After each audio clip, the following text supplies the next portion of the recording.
Jobs are likely to remain scarce for some time, keeping households cautious about their spending.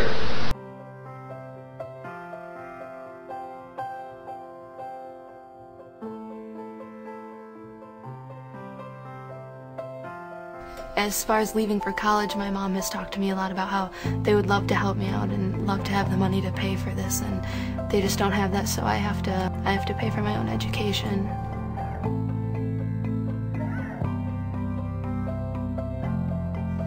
And because underemployment or unemployment is not the same person in January that's unemployed as unemployed in June, over the course of the year,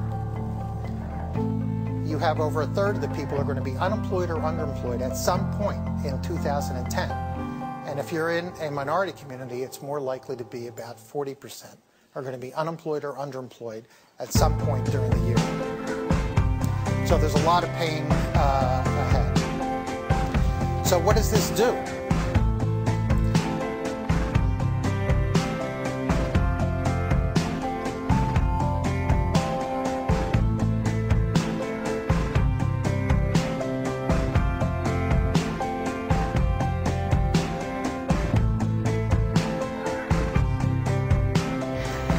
Many of you may be thinking, of course individuals are distressed. They're unemployed. That view assumes that the effect is merely temporary. Unfortunately, studies indicate that some of the most destructive of these feelings have lasting effects. I'm talking about anxiety, depression, dissatisfaction, negative self-esteem, and hopelessness. The problems presented by unemployment can also initiate a potentially devastating cycle of mental health issues.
Despite the fall back in the market overnight, there are signs that the downturn appears to be abating.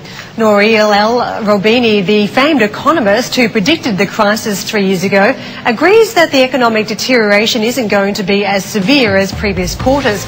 But speaking to Squawk's Martin Sung at the Boa Forum in China, Roubini says any expectation for third quarter growth is way too optimistic.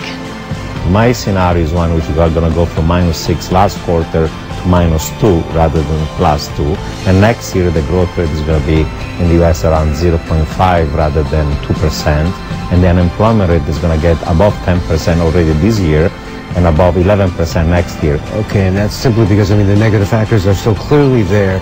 Data is likely to disappoint, earnings are likely to disappoint, and the banks are likely to disappoint as well. Yeah, absolutely. In my view, if I'm right on the macro outlook, the data are going to be worse than expected because of low growth and deflationary pressures. Margins are going to be compressed and pricing power is going to be compressed. That's going to be bad for earnings this year and next year.